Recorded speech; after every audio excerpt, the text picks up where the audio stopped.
하나님의 말씀 보겠습니다. 하나님의 말씀은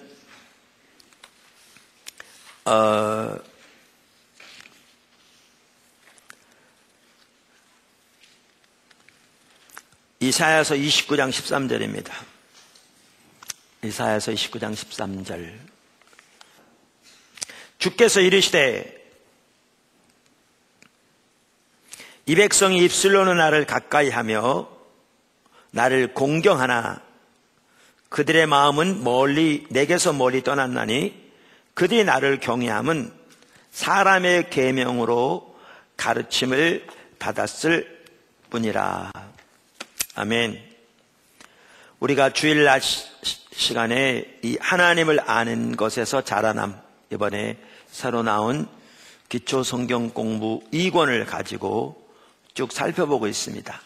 여러분들이 오이코스에서는 지금 늦은 오이코스는 구원에 대해서 살펴볼 것이고, 대다수의 오이코스는 이제 구원을 마치고 관계 중심 전도 책을 가지고 같이 공부하면서 여러분의 삶에서 관계 동심원 안에 있는 분들을 위해서 기도하면서 또 하나님 중심적인 관계를 배워가면서 동시에 관계 동심원 안에 있는 분들을 주님께로 인도하는 그 일을 배워가고 있을 겁니다. 그 하나하나는 우리 신앙의 가장 중요한 요소들이니까 반드시 배우셔야 합니다. 이번 그 이웃초청잔치에도 그 관계 동심원 안에 있는 분들을 초청해서 이렇게 오라 이렇게 말씀드렸는데 지난주였습니다. 많이들 오셔서 감사하고요. 제가 낮에 그렇게 광고 드렸는데 일부에서는 전혀 이렇게 안 오셨는데 여러분 그런 일에 힘을 내셔야 합니다. 아니면 여러분 자신이라도 오셔서 이렇게 주님을 찾는 일이 중요하죠. 그래서 이번 동안 우리가 기회되는 대로 전해야 되잖아요. 12월 24일 저녁은 성탄 전야 축제입니다. 그런데 그때 예수님이 이 땅에 오심을 기억하고 기념하는 하나님께 예배하는 날인데 그 하나하나가 복음의 메시지가 들어있고요. 하나님 참 함께 하시고 그래서 예를 들면 아이들뿐만 아니라 어른들까지 이렇게 하면서 참 하나님의 은혜가 함께 하는 것을 매년 느낍니다.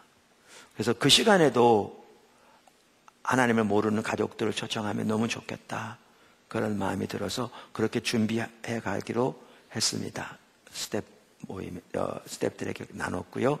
그래서 여러분들이 기도하면서 또한 그때 이렇게 같이 초청할 수 있도록 이렇게 힘쓰면 좋겠습니다.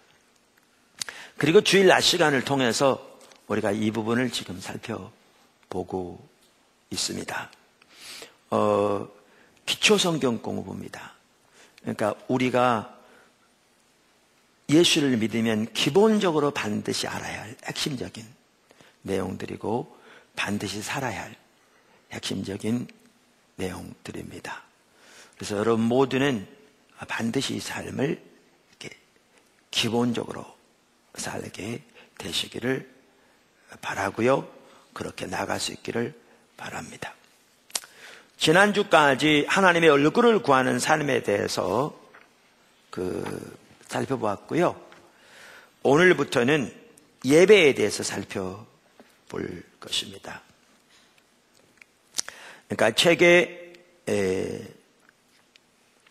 6과부터 살펴볼 차례입니다. 우리 신앙에서 가장 기본적인 중요한 한 요소가 예배입니다. 예배입니다. 사실 성경에 보면 그러니까 우리의 신앙과 우리의 예배는 분리되지 않습니다. 늘 말씀드린 대로. 여러분 성경에 나오는 하나님의 사람들 중에 하나님과 정말 귀하게 동행했던 사람들은 예외 없이 예배의 사람들이었습니다.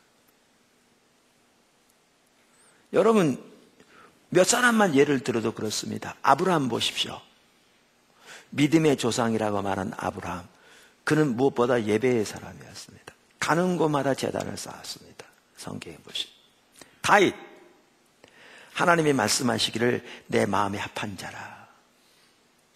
그 다윗이요, 우리가 지난주에 이미 살펴본 것처럼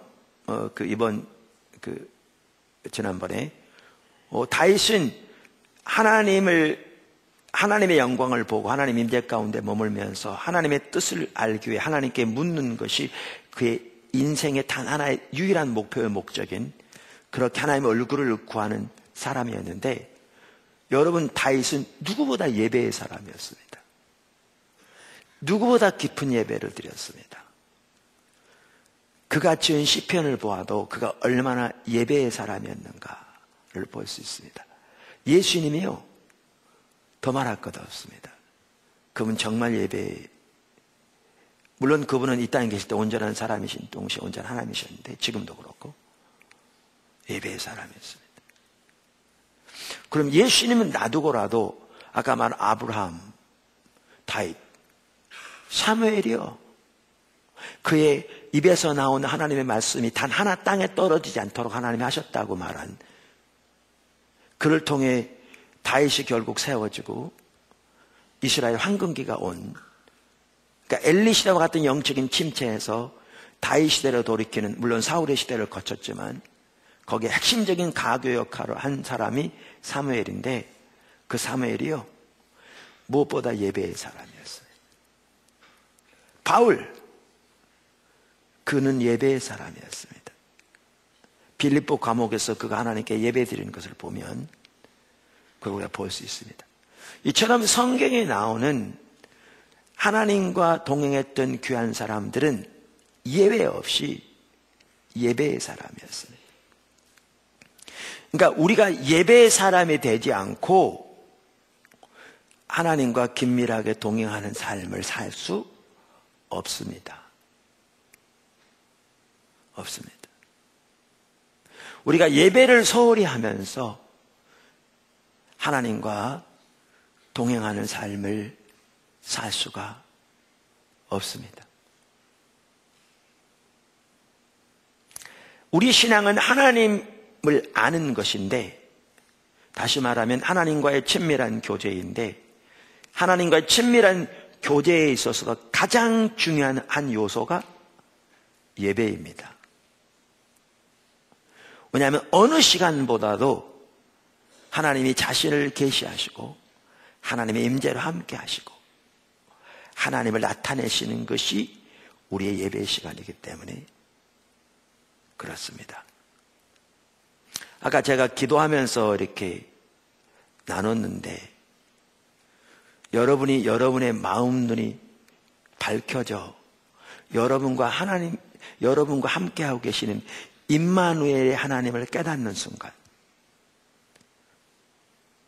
성경적인 용어로 말하면 깨닫는다는 말인데, 그저 우리의 인간적인 지혜로 뭘 발견한 것이 아니라 하나님이 우리의 마음 눈을 열으셔서 우리와 함께 하시는 임마누엘 하나님, 그분을 깨닫게 하시는, 알게 하시는, 성경적인 용어로 말하면 또한 보게 하시는 그 순간, 여러분은 세상을 바라보는 눈이 달라질 겁니다.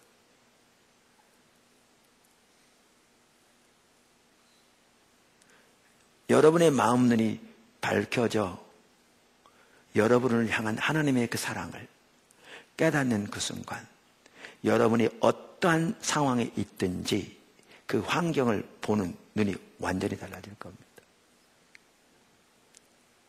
여러분의 삶에는 의욕이 샘솟을 것이고 기쁨과 감격이 있을 것이고 잔잔한 평안 가운데 주님을 바라보는 믿음과 신뢰가 있게 될 것이고 하나님께 대한 열망이 샘솟을 겁니다.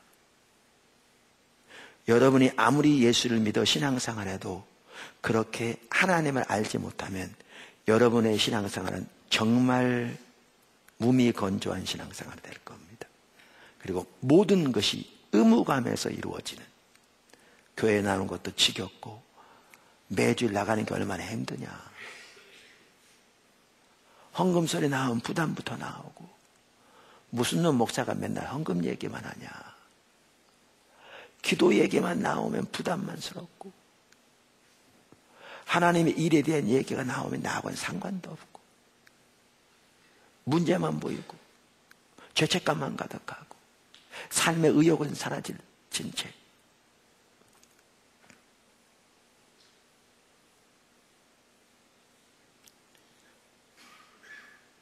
요즘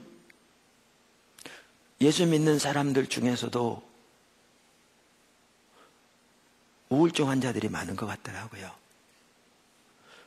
우울증은 심각한 질병입니다. 또 심지어 우울증 가운데서 이기지 못하고 자살하는 사람도 많더라고요. 예수 믿는 사람들 중에서도 심각한 질병이기 때문에 기도가 필요합니다. 근데 저는 포도나무 교회에서 수많은 우울증, 좀 표현이 좀 과했나요? 적지 않은 우울증 환자들이, 죄송합니다. 꽤 여러 명의 우울증 환자들이 있었는데 그들이 놀랍게 치유되는 것을 여러 번 봤습니다.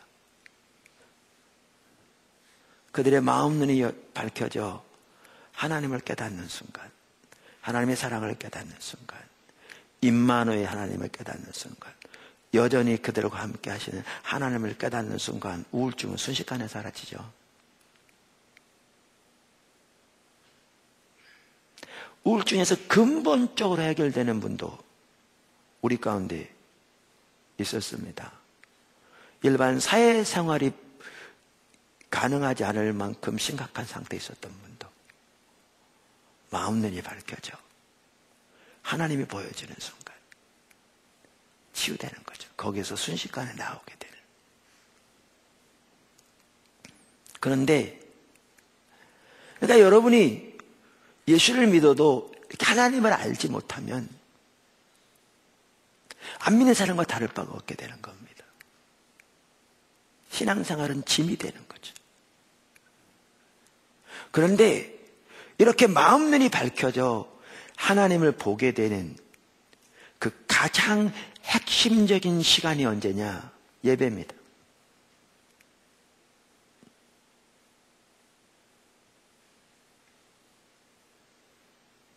그게 예배의 시간이라니까요. 왜? 예배의 시간은 하나님을 구하는 시간이기 때문에요. 올바른 예배를 드릴 때 하나님이 자신을 나타내 주죠.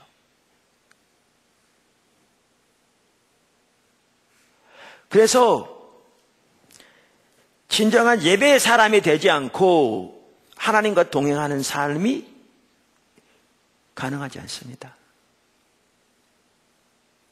예배는 우리 신앙생활에서 가장 중요한 요소입니다.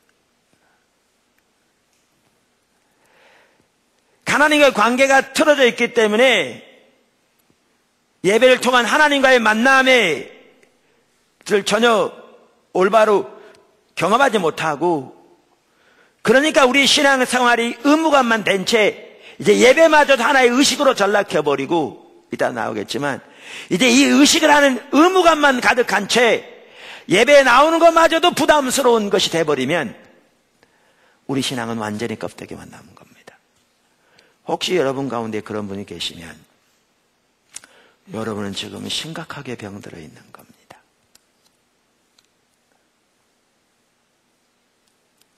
그 신앙 회복하셔야 합니다. 우리가 살펴본 대로 가장 기본적인 것으로 다시 돌아가서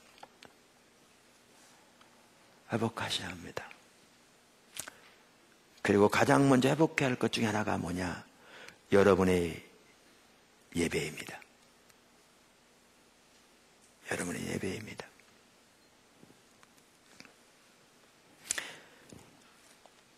시편에 보면 기자가 시험 들었습니다. 한 번은 자기는 하나님의 명령대로 살기 위해 고민하는데, 그러다 보니까 사회에서는 때로는 불이익도 당하는데, 하나님을 전혀 믿지 않는 저들은 얼굴에 기름기가 번들번들 흐르고 자기가 보기에는 삶에서 어떤 어려움도 없는 것 같고, 저들의 소득은 저들의 생각보다 더 넘치도록 많고 집안의 모든 일들 다 잘 돼가는 것 같고, 그 시험 들었습니다. 근데 그게 언제 회복된 줄 아십니까? 하나님께 예배로 나왔더니 성전에 나왔더니 하나님께서 그의 마음을 열으셔서 저들의 영적인 상태가 어떠한 상태인가를 보게 하신 겁니다. 마치 미끄럼틀을 위해서 어느 순간에도 미끄러질지 모르는 그 상태에 있는 하나님의 주권자, 공의로운 재판관 되신 하나님. 그러니까 그 앞에서 자기가 그런 사고 생각했던 것을 너무나 부끄럽게 여기면서 중심에서부터 회개하고 돌이킵니다. 시험 들을 때도 언제 회복된 줄 아십니까? 예배를 통해 하나님을 만나야 회복됩니다.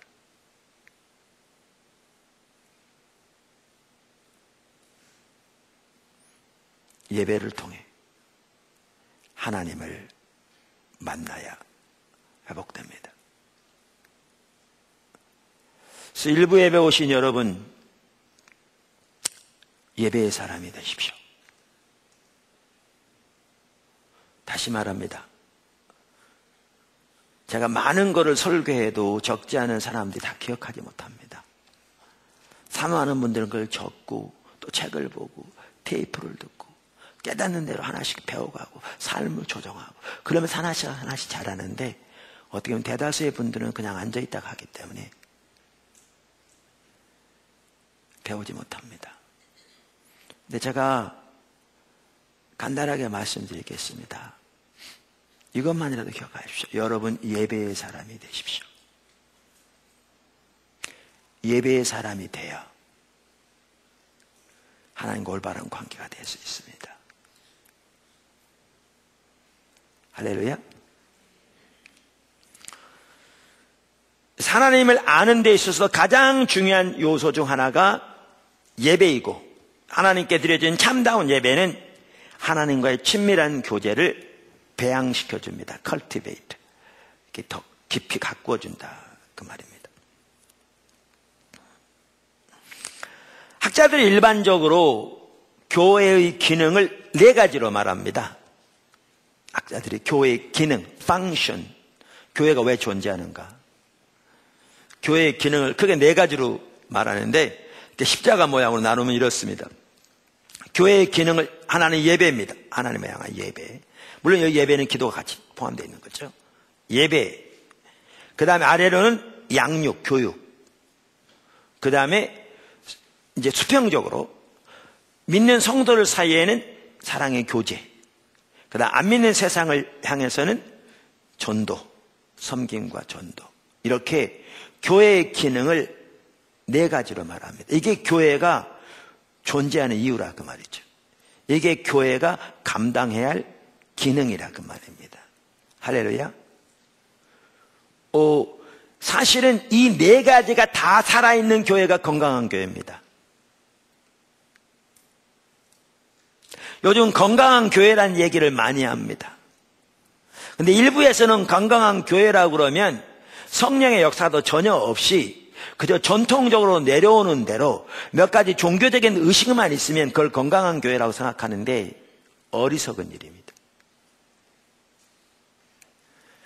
성경에 나와 있는 사도행전 시대와 같은 2000년 교회 역사에서 하나님의 부흥이 이 땅에 임해서 성령께서 활발하게 역사하신 때와 같은 그러한 교회가 건강한 교회입니다. 그런 건강한 교회에는 이 네 가지가 다 살아있었습니다. 여러분, 그러니까 예루살렘 교회를 보십시오. 하나님께 대한 예배가 살아있었습니다. 양육이 살아있었습니다. 저들은 힘을 다해 하나님의 말씀을 배우기 열망했습니다. 마음에서부터 하나님께 예배를 드렸습니다. 그들은 사랑의 교제가 살아있었습니다. 심지어 그 당시에는 자기 재산을 다 팔아서 교회에 내놓으면 그걸 가지고 가난한 사람과 다 나눠서서 궁핍함이 없도록 사랑의 교제가 살아있었습니다. 그냥 교제라고 그러니까 도나스 먹으면서 그냥 몇 가지 담소나는 친교가 아니었습니다.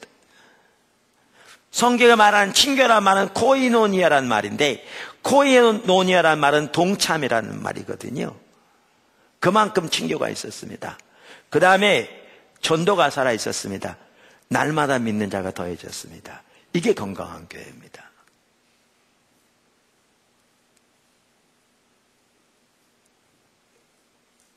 그게. 교회는 성도들의 모임이 교회입니다. 이 예배당이 교회가 아닙니다. 포도나무 교회 그러면 여기를 포도나무 교회라고 그러는데 이게 우리의 모이는 중심 자리라 그 말이지. 포도나무 교회는 이걸 예배당이라고 그러죠. 예배당이 교회가 아닙니다. 포도나무 교회는 성도들의 모임이 교회입니다. 여러분이 교회입니다. 여러분이 포도나무 교회입니다. 그래서 교회가 건강해야 한다는 말은, 그리고 건강하게 해서 4개의 기능이 다 살아있어야 한다는 말은 여러분 각자가 건강해야 한다는 말이고, 여러분 각자에게 이 4가지 기능이 다 살아있어야 한다는 말입니다.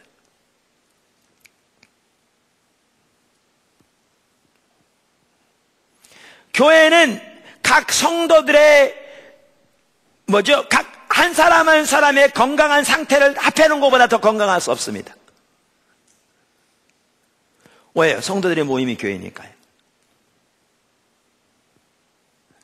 여러분의 건강한 상태가 1에서 10까지, 예를 들면 5라, 4라, 3이라, 2라, 6이라 이렇게 다 합해 놓으니까 평균이 4라, 3이라, 5라. 그런데 교회가 10이 될 수 없습니다.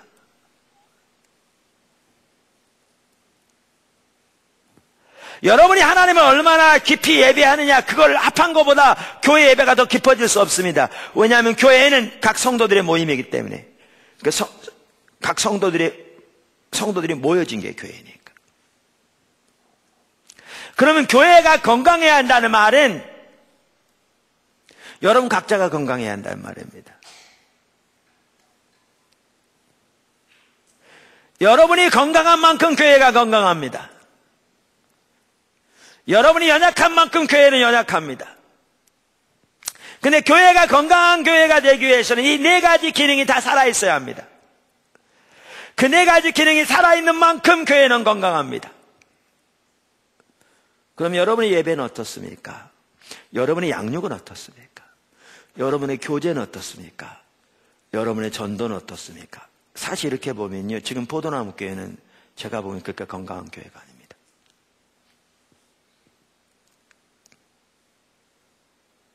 그러면 어떤 사람은 교회를 아주 비관적으로 보는 사람이 있습니다.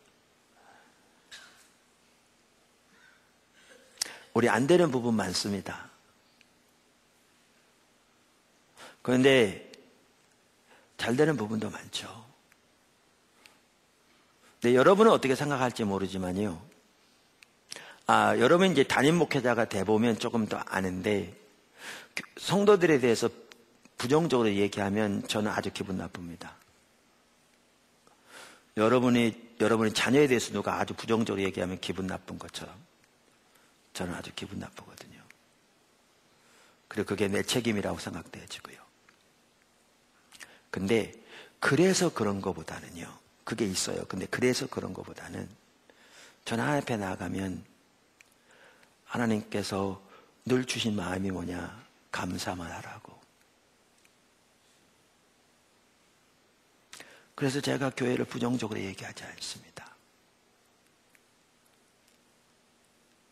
그래, 하나님께 감사합니다. 그리고 독려합니다. 그런데 동시에 제가 말씀드린 것은 교회의 기능, 4가지 기능이 다 살아있어야 그게 건강한 교회인데, 그럼 그런 차원에서 우리를 본다면 우리가 어떤 상태인가 보시라 그 말이죠.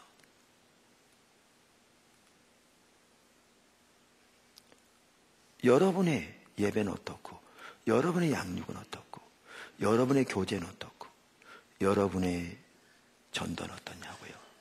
지금 그것을 합한 것보다 교회가 더 건강할 수 없다고요. 그러면 우리는 절박한 걸 볼 수 있습니다.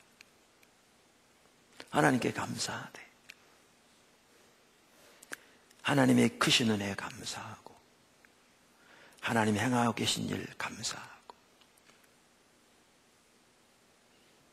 하나님의 자비와 긍휼 감사하되, 동시에 우리의 현실을 인식하고 하나님의 은혜를 절박하게 구해야 할 그 필요성 또한 볼 수 있습니다.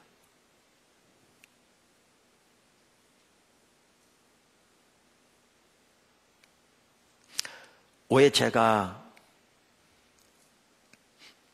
대학 한 캠퍼스씩 입양하라, 왜 관계의 동심원 안에 하나님 보내신 사람들 위해서 기도하고 그들에게 그들을 조사해서 기도하고 다리를 놓고 복음으로 직면해서 사랑의 섬김으로 나가 복음으로 직면해서 양육하는 자리로 왜 나가라 이렇게 말한 줄 아십니까? 우리가 우리의 신앙이 올바르려면 그 부분도 반드시 되어져야 합니다.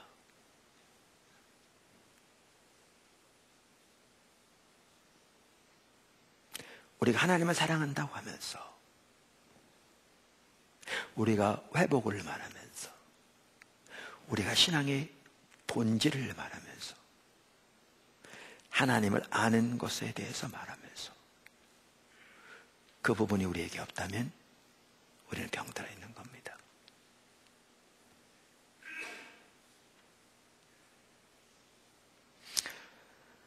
아까 제가 말씀드린 대로 건강한 교회는 이 네 가지 기능이 다 활발하게 살아있는 것이 건강한 교회인데, 그게 건강한 교회입니다.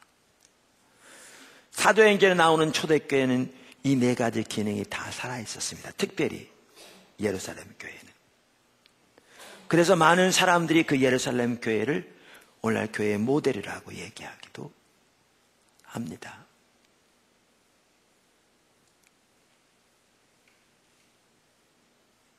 그럼에도 불구하고 그 예루살렘 교회도 한 가지 부족한 게 있었습니다. 그게 뭐냐면 그들은 예루살렘에 머물기 원했습니다. 사마리아, 온 유대와 사마리아 땅 끝에는 별 관심이 없었죠. 근데 핍박이 일어났을 때 그 핍박으로 인해서 온 사방으로 흩어지게 되었고, 복음이 온 유대와 사마리아와 땅끝까지 이르러 증거되게 되었습니다.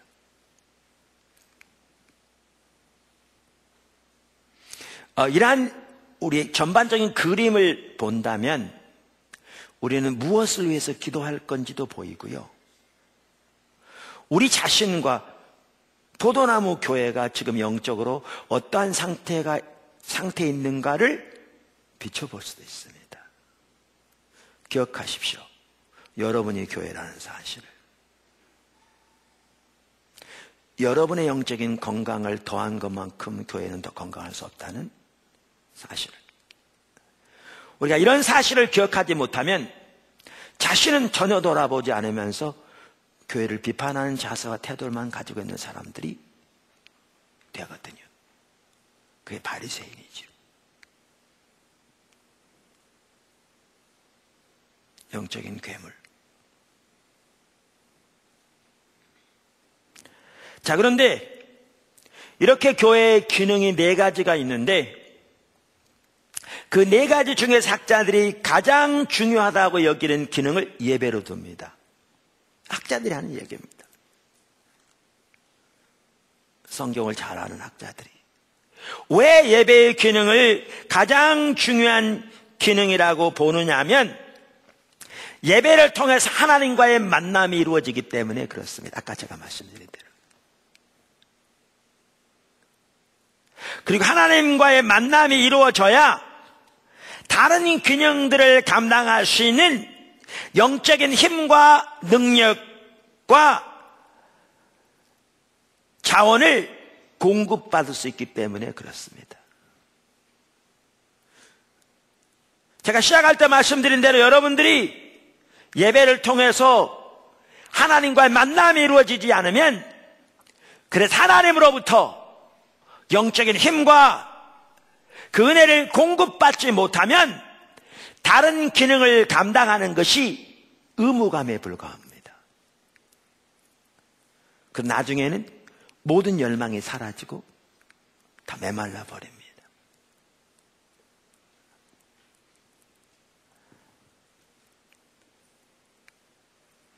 나무를 꺾어 놓으면, 꽃을 꺾어 놓으면 점점 메말라 버린 것처럼. 그럼 때로는 의무감에서 부분적으로 어떤 일을 감당할지 몰라도 하나님의 마음은 잃어버리고 그 일을 감당할 수 있는 힘은 사라진 채 그저 의무감에서 하다 보니까 이제 상처만 쌓이고 다른 사람이 협력해 주지 않으면 다른 사람 원망한 마음만 쌓이고 열매는 안 나타나고 그리고 지치고 탈진하고 그러면서 뒤로 물러나는 그렇게 돼버립니다. 그러면 여러분의 신앙생활은 완전히 병든 것입니다. 그럼 예수를 믿어도 기쁨도 사라지고 예수를 믿어도 삶의 의욕은 사라지고 예수를 믿어도 삶에서 활력은 사라지고 예배에서 전혀 감격도 없고 환경에서 일이 잘 되면 할렐루야 아멘 할지 모르지만 조금만 어려우면 그것을 이길 만한 어떠한 영적인 힘과 능력도 없고 자기의 모든 문제는 자기의 문제에만 집착되어 있으며 그것이 자기 계획대로 안 되면 하나님 원망하고 다른 사람에게 불평하고 그렇게 돼버리면 완전히 껍데기만 남은 겁니다.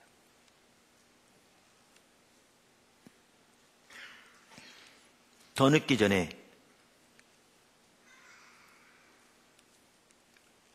올바른 예배로 나가십시오. 예배부터 회복하셔야 합니다. 그래야 나머지가 회복될 수 있는 가능성이라도 있습니다.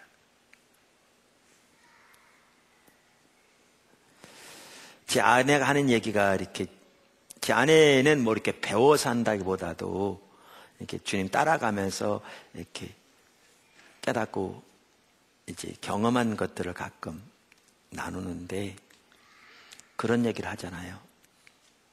시험 들면 세 가지를 통해서 하나님께서 깨닫게 하신다. 여러분 이거 아세요? 우리가 지은 죄는요, 겉으로 우리가 잘 아는 죄만이 죄가 아닙니다. 예를 들면 남의 집에 들어가서 물건 훔쳤다. 죄인 걸 알아요. 근데 사실은요, 우리의 눈이 어두워지면 그것도 정당화시킵니다. 그러니까 누가 보더라도 다 죄인데 그것마저도 정당화시킵니다. 눈이 어두워지면 그렇게 돼요. 가늠하는 현장에서 붙잡혀도 뭐라고 그러냐? 아이고 아브라함은 마누라가 넷이 있었는데 나는 둘 가지면 안 됩니까? 이렇게 돼버립니다. 눈이 어두워지면 모든 걸 정당화시킵니다. 근데 이렇게 누가 보더라도 죄라고 다 인정되는 죄만이 아니고요, 성경에 나오는 죄들은 잘 보이지 않는 죄들도 있습니다. 전혀 우리가 알지 못하고 짓는 죄들. 예를 들면 다른 사람에 대해서 아주 안 좋은 마음으로 판단했다. 그 죄거든요. 그럼 앞에 나갈 때 관계 딱 막힙니다. 왜냐하면 내가 죄 가운데 있거든. 그리고 그 사람만 보면 안 좋게 보여. 저 사람 보면 내가 옆에 있기 싫어. 돌아가. 이거 다른 어떤 죄에 못지않은 죄거든요. 왜냐하면 성경에 형제를 미워하는 것은 살인하는 것과 같다고 그랬고, 여자를 보고도 음욕을 품으면 간음하는 죄라고 그랬잖아요. 이런 죄들. 이렇게 미묘한 부분이 있기 때문에요, 많은 경우에는 하나님과 관계에 문제가 있는데도 뭐 때문에 문제가 있는지를 모릅니다.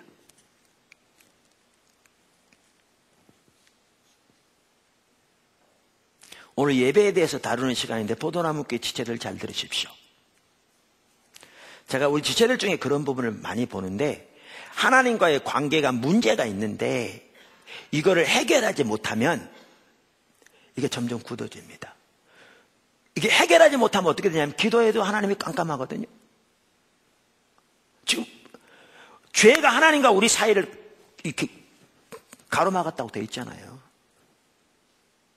성경에는 뭐라고 되어 있냐면 남편이 아내를 사랑하지 않으면 기도가 막힐 거라고 그랬어요.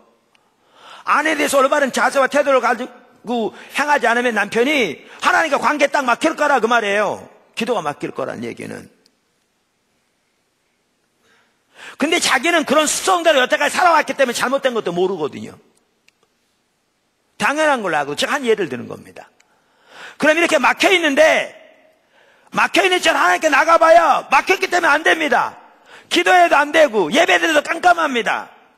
기도하려고 앉으면 모두가 깜깜하고 사방이 어두운 것 같고 안 됩니다. 그러니까 이제 어떻게 되냐면 해봐도 안 되니까 이제 점점 의욕이 사라지는 거죠.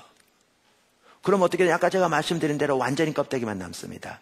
신앙은 의무적이 됩니다. 그 예배 나오는 것도 부담스럽습니다. 헌금 얘기만 나오면 시험 듭니다. 봉사요? 내가 지금 봉사할 계제냐? 그럽니다. 그럼 뭐하냐?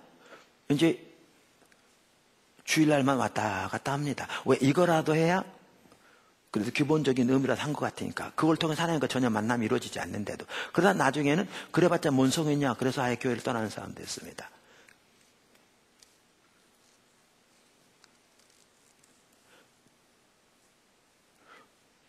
그걸 회복해야 되는데.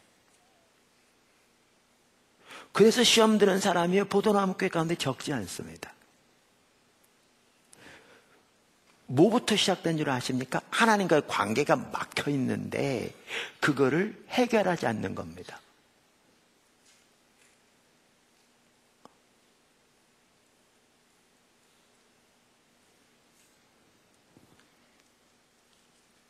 그런 사람 적지 않아요. 관계가 막혀 있는데 해결하지 않아요.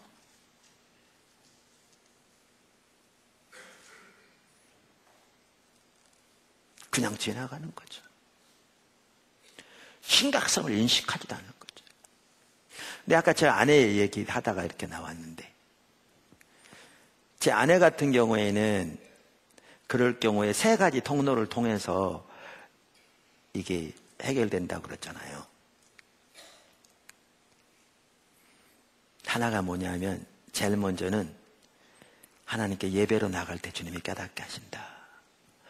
그러니까 주님의 얼굴을 구하여 찾아서 나갈 때 특별히 이렇게 막혀있으면 주님 제가 뭐가 문제입니까? 왜 이렇습니까? 하나님 도와주세요. 제가 순종하기 원합니다. 제가 하나님의 길을 향하기 원합니다. 깨닫게 해주세요. 이렇게 절박하게 주님을 찾으며 주님이 말씀하시면 순종하고자 하는 자세로 주님을 찾고 찾으면 당연히 주님이 깨닫게 하시죠. 예배 중요한 거죠. 그래서 예배를 통해서 하나님께서 깨닫게 하신다. 근데 제 안에 이건 뭐 경험이니까 그냥 참고로 말씀드리는 겁니다. 예배가 중요한 건 성경이 명백하게 알 수 있고 예배를 통해 그런 일이라는 것을 명백하게 알 수 있고요. 그런데 그럴 때도 안 됐을 때는 설교를 듣는 중에 하나님의 말씀을 듣는 중에 잘 보여진대요. 당연히 성경이 하나님의 말씀이고 그 성경을 통해 하나님의 길이 보여줄 때 거기에 비춰진 자기의 모습이 보여지니까 돌이켜지는 거죠. 그건 당연히 하나님의 말씀을 묵상하는 큐티를 통해서 그 일을 할 수 있고 주님을 찾을 때 주의 말씀 앞에 비춰질. 제 아내 하는 말이 그거예요. 근데 그럴 때도 안 될 때는 저하고 상담을 통해 되어진대요. 영적 리더들이 이렇게. 그러니까 성경은 교사가 2명 있잖아요. 티처가. 하나님이 세우신 사람들로서의 교사가 있고 성령께서 깨닫게 해주시고 동시에 하나님께서 리더들을 세우셔서 그들에게 하나님의 길을 가르치게 하심으로 그렇게 되어진다. 제가 무슨 말씀 드리냐면 하나님과의 관계가 막혀 있으면 해결해야 된다 그 말이에요. 그거 안 하고 굳어지면 껍데기만 남아요. 근데 우리 포도나무 지체들 중에서도 그 부분을 제대로 안 하는 분들이 적지 않은 것 같아요. 제 눈에 보여요. 그런 병들게 돼 있어요. 근데 그거를 해결하는 것에 있어서도 가장 중요한 한 가지 통로가 예배예요. 결국 말씀을 묵상하며 주님을 찾는 것도 예배의 범주에 다 들어가요.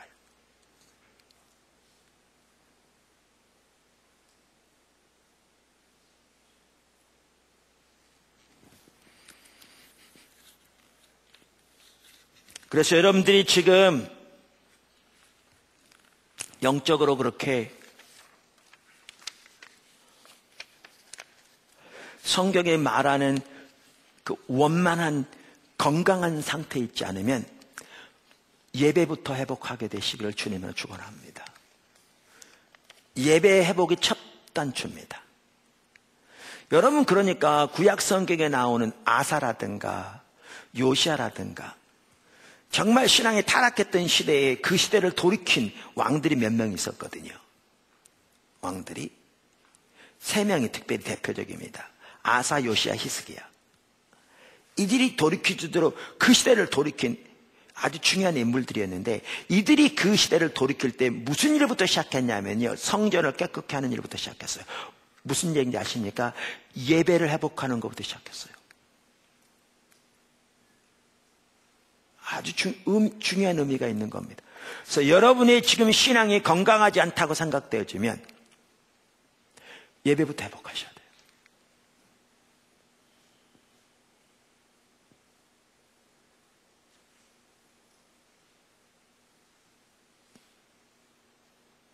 제가 그 얘기 했잖아요.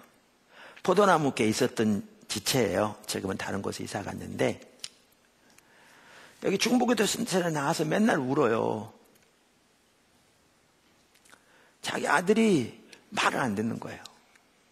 지금은 이제 바뀐 것 같긴 한데, 그 당시에 뭐 심지어 뭐라고 그러면 뭐 이제 아주 뭐 심하게 얘기하는 거죠. 뭐 아파트 나 뛰어내려 막 그러고 막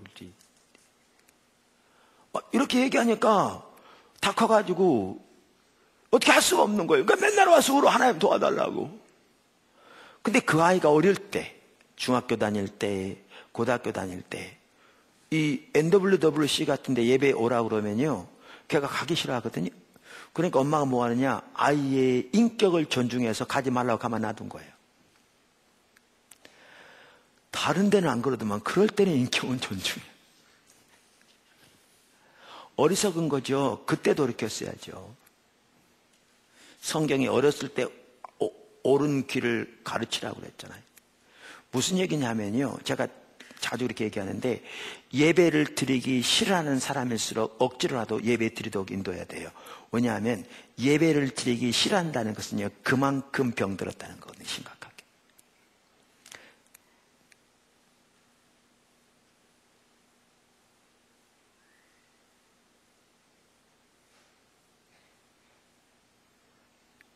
여러분이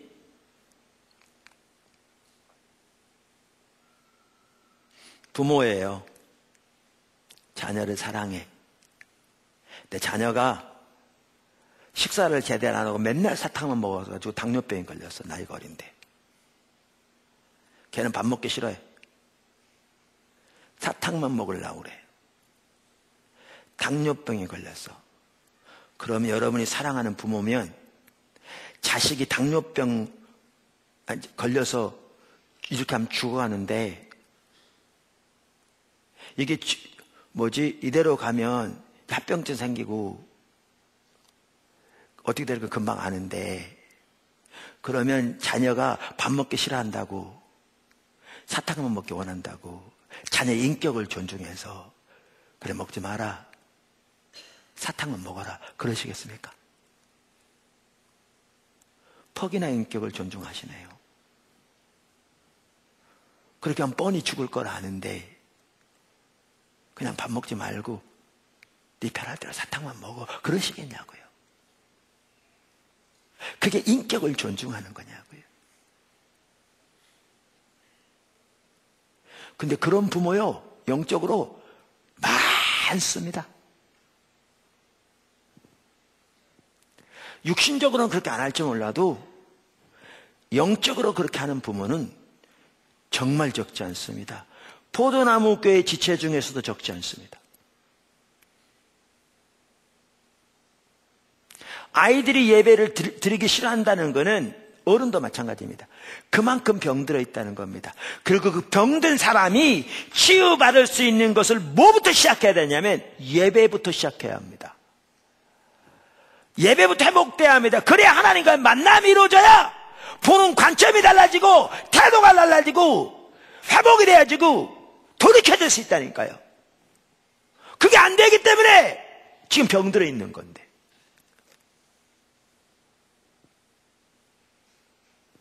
그럼 아까 당뇨병 들은 아이에게 뭐라고 그러겠어요? 아이는 싫어하더라도 사탕을 뺏고 밥부터 먹이겠죠. 그래야 다시 힘을 얻을 거니까. 마찬가지입니다. 예배부터 회복돼야 합니다. 예배부터 회복돼야 합니다. 거기 예배에는 하나님의 말씀 앞에 서서 주님 말씀 묵상하면 주님을 찾는 것, 하나님 앞에 기도하는 것 다 포함됩니다. 그게 예배입니다. 전체적으로. 예배부터 회복돼야 합니다.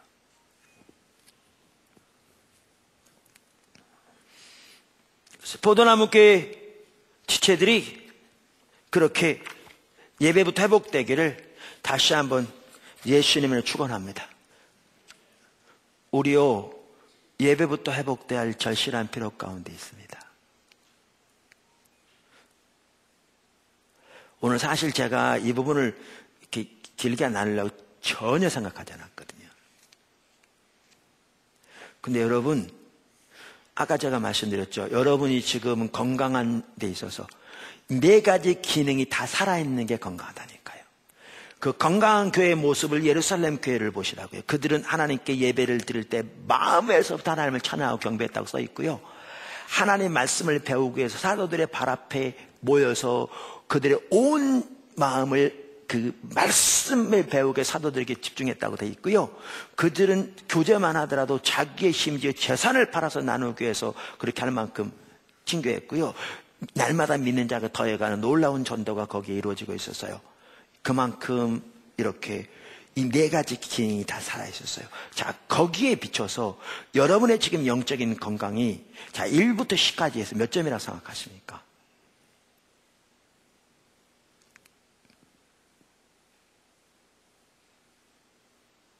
초대 예루살렘 교회를 10으로 따진다면, 거기도 10은 아니겠죠. 그러나 10으로 따진다면 10은 못 되니까요. 아까도 말씀드린 대로 그들은 예루살렘에 머물렀다니까요. 하나님의 의중은 땅끝까지 가는 거였는데 결국 핍박이 사탄을 통해서 왔지만 하나님 합력하여 선을 이루셔서 그 하나님 뜻이 이루어지도록 역사하셨지만, 자 그러면 그들을 10으로 따졌을 경우에 여러분은 거기에 몇이라고 생각하십니까? 제가 보기에는요 5 이상 되는 사람 많지 않습니다.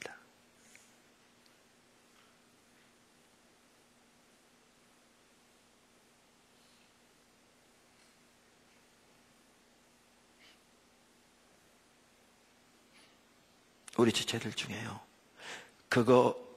그러면 신앙이 이렇게 되면 제일 먼저 뭐부터 죽는 줄 아십니까? 회복될 때도 예배부터 회복되고요. 죽을 때도 뭐부터 죽은 줄 아십니까? 하나님과의 관계가 점점 올바로 안 되면 예배부터 죽습니다. 예배부터 죽으면 나머지는 다 죽습니다. 왜? 공급이 끊어지는데, 영양이 차단되는데, 그러면 시험 들게 돼 있고 병 들게 돼 있습니다. 그럼 자기중심적이 돼 있고 신앙의 기쁨이 사라지게 돼 있고 삶의 활력이 사라지게 돼 있고 살아갈 이유와 비전이 흐려지게 돼 있고 모든 게 부담스럽게 돼 있고 그렇게 되고 맙니다. 근데 우리요 지금 대다수는 그런 상태입니다.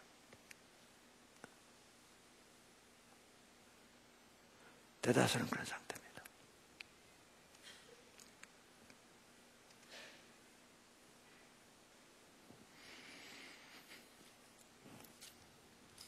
자신의 상태를 점검해 보면서 하나님 앞에 예배부터 회복하는 여러분 한 사람 한 사람이 되시기를 예수 그리스도 이름으로 축원합니다. 오늘은 예배의 중요성을 나누다가 시간이 지났는데 정말 예배가 중요합니다. 성경에 나오는 하나님의 귀한 사람들은 다 예배의 사람이었습니다. 예배가 병들면 어느 것 하나 가능하지 않습니다. 모든 것의 회복도 예배의 회복부터 시작됩니다. 지난 컨퍼런스가 예배 회복이었는데 컨퍼런스 참석한 것으로 만족하지 마시고 여러분의 예배를 진실로 회복할 수 있기를 바라고, 포도나무 교회 지체 중에 예배가 회복되어야 할 필요가 없을 만큼 지금 예배가 잘 올바로 되어져 있는 사람은 제가 보기에는 많지 않다고 생각합니다. 이 말은 여러분 모두에게 다 해당되는 말이라 그 말입니다. 그렇게 예배 회복부터 힘쓰는 우리 모두가 되기를 주님의 축원합니다. 기도하겠습니다.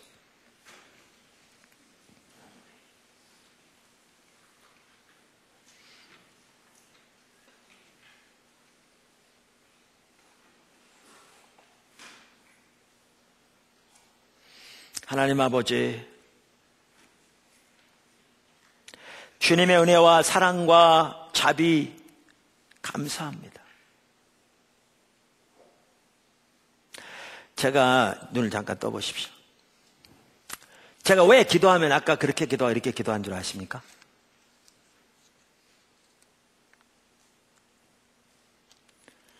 예배 분위기 바꾸려고 그런 줄 아십니까? 아니면 긍정적인 사고를 가지고 어떻게 하는 성도들에게 긍정적인 사고를 심어주기 위해서 그런다고 생각하십니까? 아니요. 저기에서 눈을만 감으면요, 주님의 그 사랑이 비춰져요. 주님이 임재하시기 때문에 그분의 사랑과 자비, 은혜, 여전히 우리와 함께 계신 주님의 통치.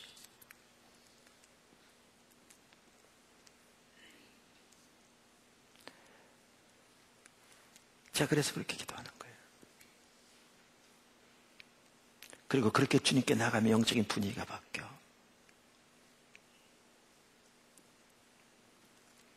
왜 다윗이 그토록 그의 일생의 모든 날 동안, 과거부터 현재까지 미래까지 그의 일생의 모든 날 동안 그가 원하는 단 하나의 유일한 열망, 그 중에 하나가 주님의 임재 가운데 머무는 것인지 아십니까? 주님의 임재 가운데 있을 때 그런 일이 일어나기 때문에. 왜 여기 서면 그런 일인 줄 아십니까? 주님의 임재가 함께하고 계시기 때문에. 그래서 예배에 있어서 주님의 임재는 필수고, 우리가 주님의 얼굴을 구하여 주님 예배, 올바른 예배 나갈 때 주님의 임재가 함께 하시거든요.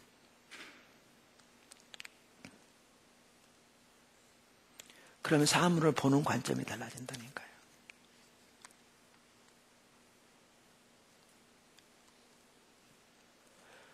그게 없으면요, 목사로서 그게 없으면 교회에 대한 조급함만 있고 안 되는 것만 보이고, 왜 이렇게 되냐, 부정적인 얘기만 나오고 다그치는 얘기만 나오고 자기는 돌아보지 않으면서, 그거는 완전히 망치는 겁니다.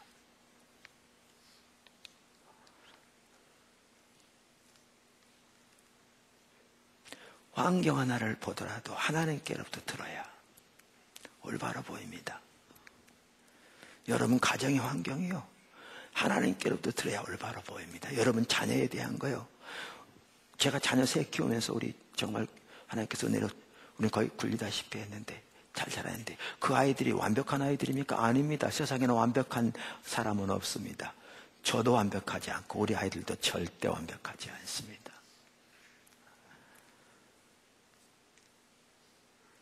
귀합니다. 근데 완벽하지 않습니다. 여러분의 자녀도 귀합니다. 완벽하지 않습니다. 제가 자라나면서 그 아이들이 내 눈에 보기에 이렇게 잘못한 게 왜 안 보였겠습니까? 왜 없었겠습니까? 사람은, 완벽한 사람은 한 사람도 없는데, 근데 그때에도 제가 인간적인 눈으로 그들을 다고치지 않고요, 하나님의 눈으로 그들을 바라보았기 때문에, 그리고 그 주님이 가르치셨기 때문에, 비록 내가 보기엔 그들이 시험 들 때에도 인간적인 면으로 반응하지 않고요, 하나님께서 저들을 보는 눈으로 저들을 바라보고 하나님께서 그들에게 하기를 원하는 대로 저들을 대하기 때문에 저들이 바뀐 겁니다.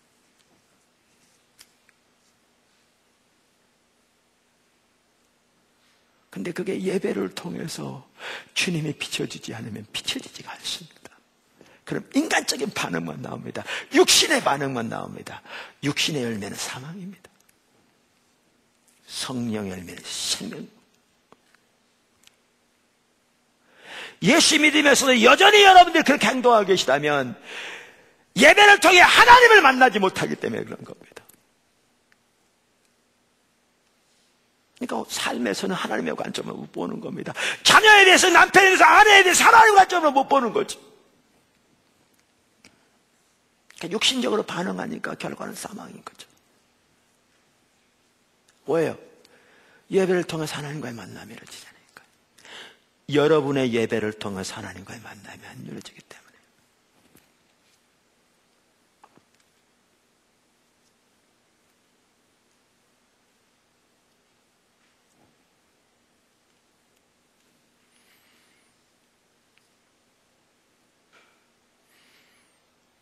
그러면 자기가 정당하다고만 생각합니다. 육신적으로만 반응하면서도. 여러분, 육신적으로만 반응하는 가정이요, 지옥입니다. 남편도 육신적으로만 반응하고, 아내도 육신적으로만 반응하고, 부모도 육신적으로만 반응하고, 예수를 아무리 믿어도 자녀도 육신적으로만 반응해 보십시오. 그 가정은 지옥입니다. 여러분, 오늘날 예수 믿으셔도 그런 가정 너무너무 많습니다. 지옥입니다. 어제 제가 결혼식에 다녀왔습니다. 우리 지체의 자녀 결혼 지난주 주보 나온 대로. 근데 이제 주례는 그 신랑 쪽에서 이제 해서 그 신랑이 다니는 교회, 그 또 부모님이 그 교회 또 중직이고 그러신 것 같아요. 목사님이 하는데 저는 안 가도 됐는데 그 신랑 쪽, 어제는 이제 신부 쪽이었잖아요, 우리 교회는. 신랑 쪽 부모님이, 특별히 어머님이 저를 꼭 축도로 오게 해달라고 막 전화를 뭐 사부인한테 하고 딸한테 하고 막 압력을 여러 번 넣어가지고, 그분이 이제 TV로 제 설교를 들으시는 것 같더라고요. 계속 제가 어제 가서 인사했더니. 그래가지고 이제 또 성도가 그렇게 부탁하는데 못 간다고 그럴 수는 없어가지고 제가 다녀왔습니다. 다녀왔는데 어제 축가를 부르면서 그 한동대 그 학생의 임원이었던 것 같더라고요. 그 신부가. 그 임원들이 그때 할 당시 임원들이 와서 하는데 가사가 이런 내용이에요. 미소를 잘 기억해둬라. 앞으로 못 볼 그 미소 막. 그래서 내가 이게 이제 자기네들은 이제 좀 뭔가 이렇게 좀 이제 새로운 걸 한다고 했는데 이게 가사가 무슨 결혼식의 축가가 무슨 결혼하면 앞으로 미소가 없어질 거니까, 물론 결혼 시간에 어려운 것도 있죠. 그런데 앞으로 미소를 못 볼 거니까 뭐 미소를 기억해놔라 이런 게 나오니까 이게 무슨 너무나 비관적인 것 같더라고요. 그래서 나는 축복기도 하라고 부른 줄 알았더니 축도에다 넣어놓은 거예요. 그래서 내가 축도하러 간 사람이 그거 말하기도 그렇고 그래서 그냥 말하려고 그냥 기도만 끝내려고 갔는데 바로 그 전에 축가가 나오는데 그런 식으로 하길래 그냥 저는 또 보면 또 그냥 못 넘어가는 사람이잖아요. 그게 누가 보면 병적인데 어떻게 하겠어요, 생긴 게 그러니. 그래서 내가 한마디 했죠. 내가 축도하러 와서 이런 얘기 하는 건 아닌데 너무나 좀 축가가 비관적인 것 같아서 그런다. 나 결혼 35년 됐는데 지금까지 행복하다. 아내는 천국 가서도 같은 집에 살자고 그런다. 우리가 하나님 중심적이 되면 행복하다. 그리고 축도를 시작했거든요. 예수를 믿어도요, 가정이 육신적으로만 반응하면 지옥입니다. 육신의 열매는 죽음이거든요.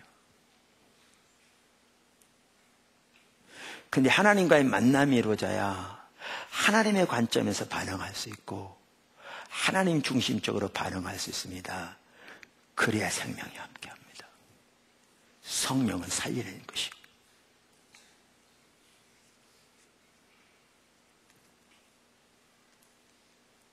여러분이 포도나무 교회까지 와서 포도나무 교회 성도라고 하면서 여러분이 예배에서 하나님을 만나지 못하고 가정에서 남편이나 아내나 자녀들을 대할 때, 부모를 대할 때 하나님의 관점을 하지 못하고 여전히 일반적으로 예수를 믿으면서도 그렇게 하는 사람들처럼 육신적으로 반응하고 있다면 뭐 때문에 여기까지 와서 이러고 있냐고요.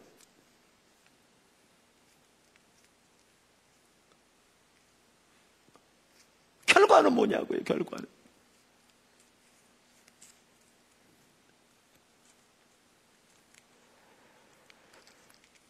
어느 한 대학생이 그랬대요. 지방에서 올라오는데 부모가 이 근처에 가라고, 포도나무 교회 가라고. 지금 우리나라에 있는 어느 대학원, 신학대학 다니는 청년이 누군지 저는 몰라요. 제가 들어서 알아요. 어디인가 들었어요. 그런데 포도나무 교회 가면 다 그렇게 하나님 앞에 살 줄 알았더니 와서 실망했다. 내가 그랬죠. 세상에 완벽한 교회는 없다고. 근데 우리가 그렇게 살아야 그런 청년이 와서 시험 안 될 거 아니에요. 근데 포도나무 교회 성도라고 하면서 예배를 통해 하나님과 만남도 이루어지지 않고 교회가 있는데도 걸러지지도 않고 다루어지지도 않고 교회 내에서 뿐만 아니라 가정에서 이렇게 가장 가까운 관계에서부터 대할 때 육신적으로 대한다면, 예수를 믿을지 몰라도 육신적으로 대한다면 결과는 사망인데, 그렇게 살면서 교회에 왔다 갔다 하면 그게 뭐가 되겠냐고요. 그러니까 그분들이 그렇다는 건 아닌데, 그럼 축가하면 그런 얘기는 하겠죠. 그걸 제가 비판하는 거 아니고, 예를 들면 그렇게 살아가면 그런 얘기밖에 더 나오고 있어요. 앞으로 미소 못 볼 거니까 미소를 잘 기억해둬라. 제가 거기 갔는데요, 그 식사를 미리 가서 했거든요. 맞은편에 앉아있는, 이분 안 믿는 사람들 같아요. 근데 믿는 사람이도 몰라요. 왜냐하면 양쪽 다 믿는 가정이고 형제 자매는 다 믿는 사람들이니까. 뭐라고 하냐면 자기는 식자는 듣기도 싫어한대. 그래서 자기는 시금치도 안 먹는데요. 이게 오늘날입니다. 시금치도 안 먹는데. 어떤 여자가 앉아서 그러더라고요. 예수 믿는 사람 중에서 그런 사람이 있다면 그게 무슨 예수 믿는 거냐고요. 왜요? 하나님과의 만남이 이루어지지 않으니까, 하나님의 관점에서 못 보니까, 육신적으로만 반응하니까, 열매는 사망이니까 그렇게 되는 거죠. 예수를 믿으면 뭐하냐고요? 사망인데.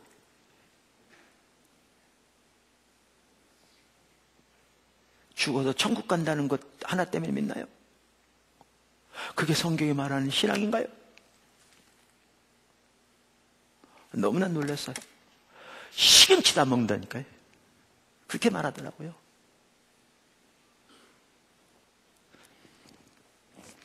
예배부터 회복하십시오. 여러분, 포도나무 교회 지체 여러분, 예배부터 회복하십시오. 기도하겠습니다. 다시. 하나님 아버지, 감사합니다. 사랑합니다.